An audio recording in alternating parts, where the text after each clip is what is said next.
This whole system is premised on the fact that it's for our benefit, and yet it seems to me that the bureaucracy is becoming corrupt, and what's happening legally is there's basically two trends. So the first trend is the bureaucracy is getting control over the law, and it's being taken away by and large from the politicians.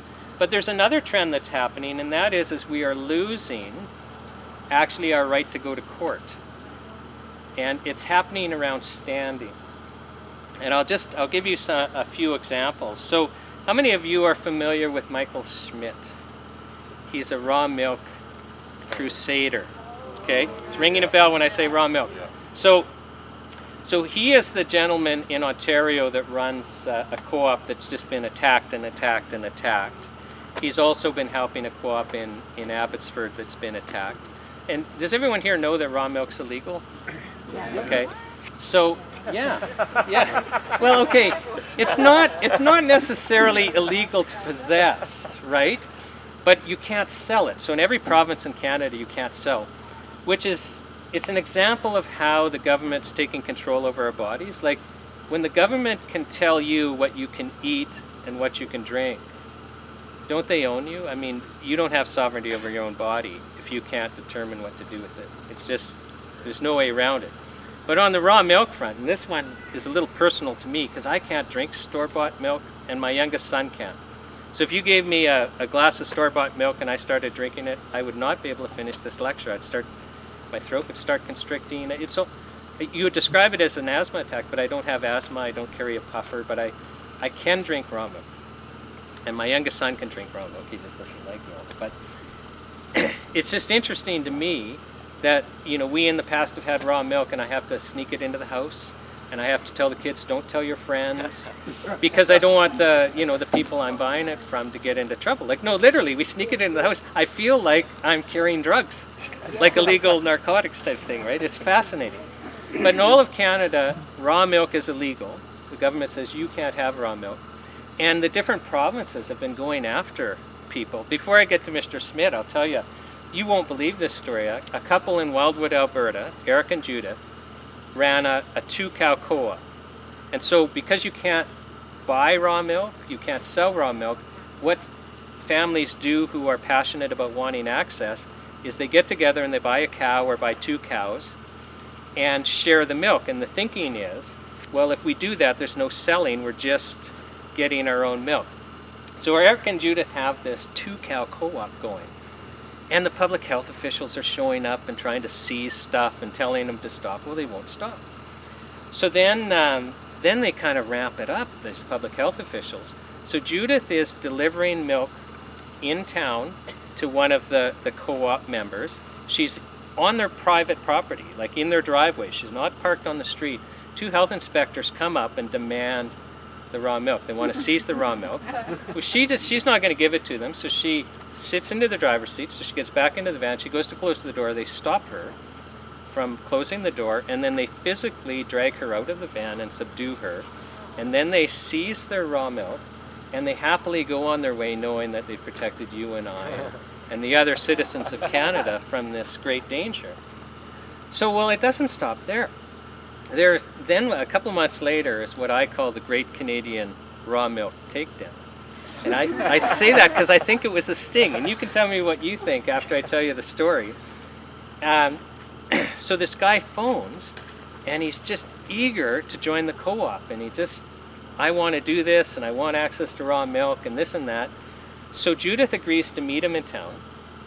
And this is in October, I think it's 2010 if I remember correctly. So, and around 8 o'clock at night. So you have to understand it's dark in October in Alberta at 8 o'clock at night. She's meeting the guy. She's got some raw milk there if he signs the contract and gives the money, because once you're an owner you can share. And he won't sign the contract, and he's humming and hawing. And she's thinking, this is strange, because he was so eager to join. What's going on? Well, then 2 health inspectors show up, which is why I think it's a sting. They shouldn't be working at 8 at night, and how would they know where she's going to be and that she'd have some raw milk there, right? So we then got, if it is a sting, we've got 3 government employees being paid overtime to get a couple of liters of raw milk. So they're now demanding the raw milk. Well, she's not going to give it to them. And it was kind of the same as the last time. She gets into the driver's seat, she goes to close the door to the van, they stop her, they start trying to physically drag her out, she's hanging on to the steering wheel for dear life, and she sees somebody she knows walking down the street, so she starts yelling, help, help. Well, they let go. They're not going to let her close the door. And so she learned something very interesting. Apparently, public officials are more than happy to drag farm wives out of vehicles when they're not being watched. But I guess they don't like doing it when there's an audience. So that's just handy to know. Just to know the next time state agents are dragging you out of a vehicle. I mean, when Judith was telling me this story, and it's interesting, just so you know, I gave a lecture in Edmonton and she showed up and she stopped me and she says, well, it was way worse than you're telling it. Like, just so you know, it's just kind of interesting. But could you imagine being dragged out of your vehicle for any reason? Unacceptable. Like, could you just imagine how that would wreck you emotionally? So, back to the story. They've stopped trying to physically drag her out of the vehicle. Well, now her concern is her 8-year-old daughter's in the back seat, who's just watched, remember it's dark, she's just watched strange men try to drag her mother out of the vehicle. She wants to get her daughter out of that situation, so gets her daughter out of the van and into a nearby house of somebody she knows, just like, watch my daughter please, I'm in a crisis. And just so you know, at the end of this, after all was said and done, she had to take her daughter to the hospital because her daughter wouldn't settle down. And she didn't know what to do. So, you know, this daughter's now traumatized. Well, that was a real crime. Yeah, oh, listen, the whole thing, it's amazing. So she comes out of the house and she tells me, I'm just emotionally wrecked. Like, you know, we have so much adrenaline and emotion, you're just almost shaking. So she goes, there's a church right there and it was open. She goes into the church to try and calm down. But the church people are saying, oh, the police are there now, you have to go out, you have to go out. So she goes out. The police have boxed her van in, so, you know, one in the front, one in the back. The emergency light's going. Remember, it's dark.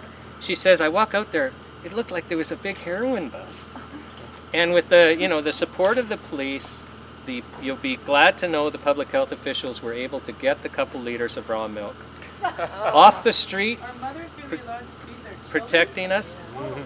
Well, I mean, let's not even go into how, you know, the third world's been lied to about using formula. So I'm just using it as an example, this raw milk example, about how the governments are taking control over our bodies. They're basically taking our sovereignty away because, as I say, if you don't have control over what you eat and what you drink, how you're going to treat yourself when you're sick, you are a slave. There's just no other way to describe it. So moving back to Michael Smith, so his raw milk cooperative is, you know, raided and he's charged. And at the trial level, the judge acquits him. The judge says, you know, I think that you guys aren't selling.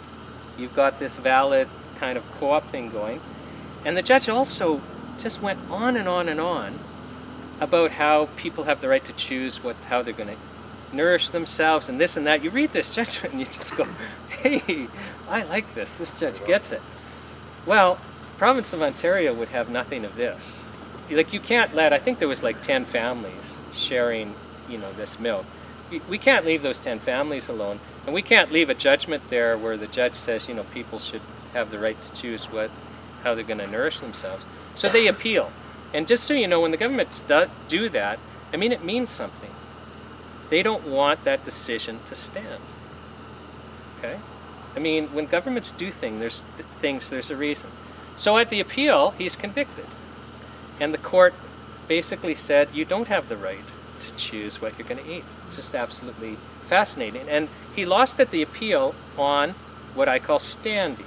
What I call it that because that's what the courts call it. Where the courts basically said, you don't have the right, Mr. Schmidt.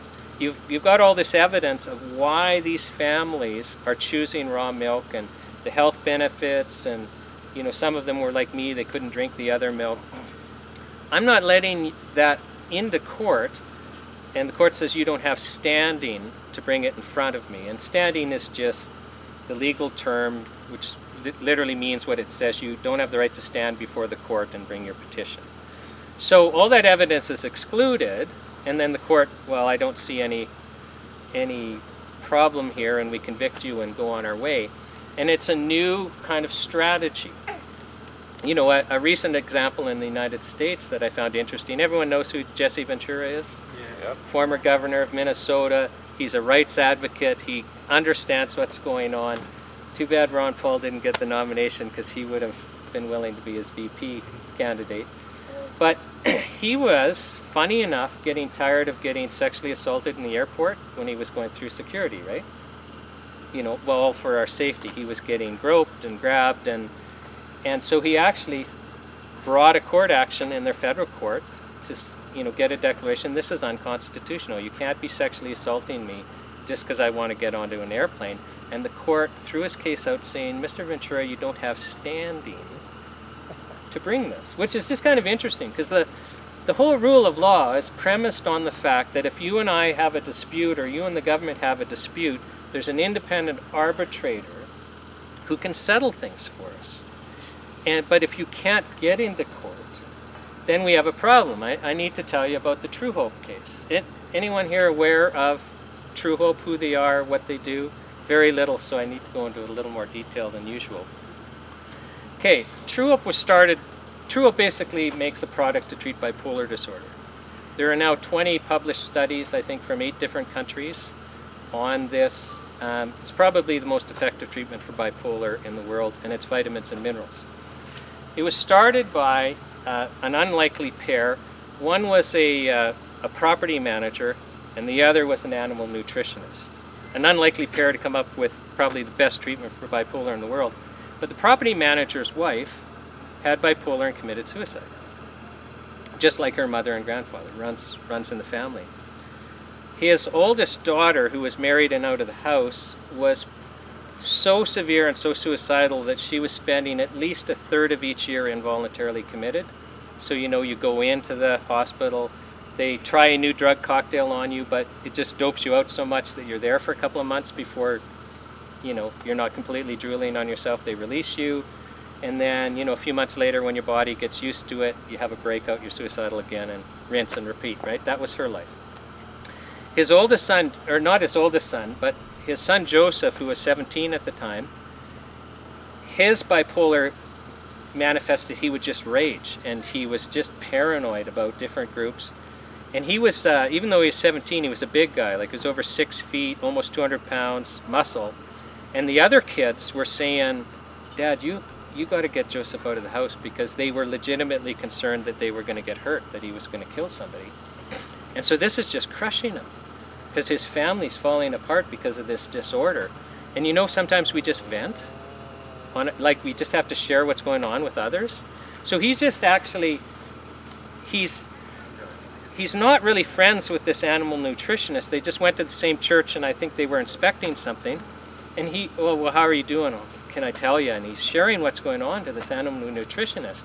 And the animal nutritionist stops him when he's talking about Joseph's rage and goes, you know, that's really odd, but what you're describing, that rage, is exactly what we see in pigs with ear and tail biting. And when we see it in pigs, we know there's a nutritional deficiency. We supplement their feed with vitamins and minerals, and 100% of the time we extinguish the behavior. Well, little light bulbs go off, ding, ding, ding, ding. I wonder if there's a nutritional basis to some bipolar disorder. Long story short, they come up with this combination based on the animal research, and Joseph gets well.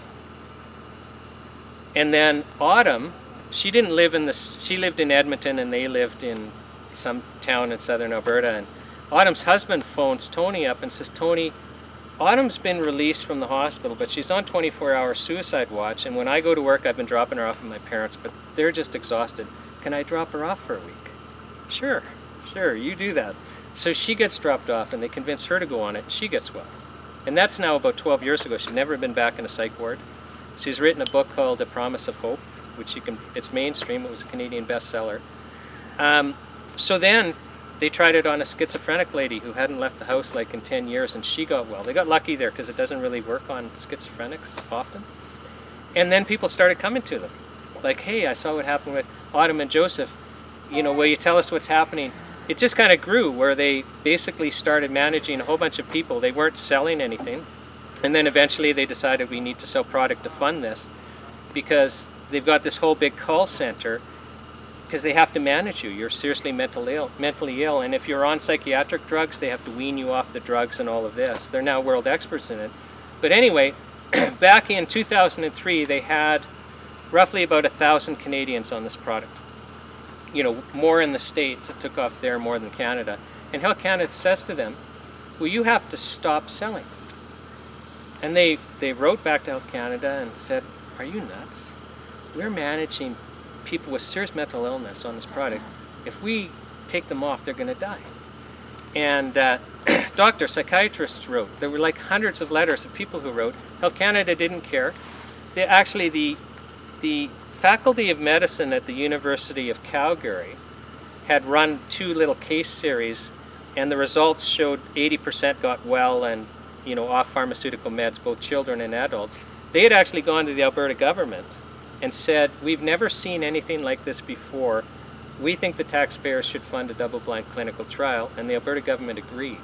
So there's actually, at the same time, this double-blind clinical trial going on, Health Canada shuts it down. Can you imagine? So the Alberta government is funding a clinical trial being run at Children's Hospital by the Faculty of Medicine at the University of Calgary, and Health Canada just shuts it down because they don't want the results, right? So they tell this company to shut down. They won't. They start seizing the product at the border, and some people die. Like all across Canada, smuggling rings sprang up, but people started to run out and die, and it was actually the head of the Alberta branch of the Canadian Mental Health Association started holding press conferences blaming Health Canada for suicides. And this went on for about a year before finally the government agreed that it could go, you know, you could buy it again as a Canadian. Well, True Hope started a court action saying, listen, we've got this seizure power in the Food and Drug Act, but surely to goodness, you know, our Constitution, our Charter of Rights and Freedoms would mandate that before you seize any medication, we don't care if it's natural like ours or chemical, but anything vital that people actually rely on for their lives or serious health conditions, we think that constitutionally 2 things have to happen. First of all, you have to tell the people you seized it. Like these would come in through the mail, they would seize it and not tell them. Could you imagine you depend on a medication and the government seized it and they don't tell you? Like you're expecting it to come, you're not making other plans. So we go to court arguing, look, you got to tell people if you seize their vital medication, and there's got to be a quick and easy way for them to argue they should get it back. A balancing of the state right against your right. Because in this case, the state right was, the reason why the state said, True Hope, you can't sell your product is they didn't have a license. But in 2003, you couldn't get a license for this product, and to get a license under the old regime, the first thing you had to do is run a double-blind clinical trial. Well, they just shut it down, right? Like, so, and at the time, no natural health product had a license. The next year, you know, these new regulations came in, and now they're licensed. So the state interest was very little in this case, but the individual interest was very great. And I actually invited the court, I asked the court to find as a matter of fact that Health Canada had caused deaths, and, you know, just rattled off all the evidence showing that they had caused deaths. Well, now the court's in a bind. Because if the court finds in our favor, then really doesn't it mean that Health Canada acted criminally, right? Like their actions led to death. So what the court did to us was said, do you know what? You don't have standing to bring this evidence.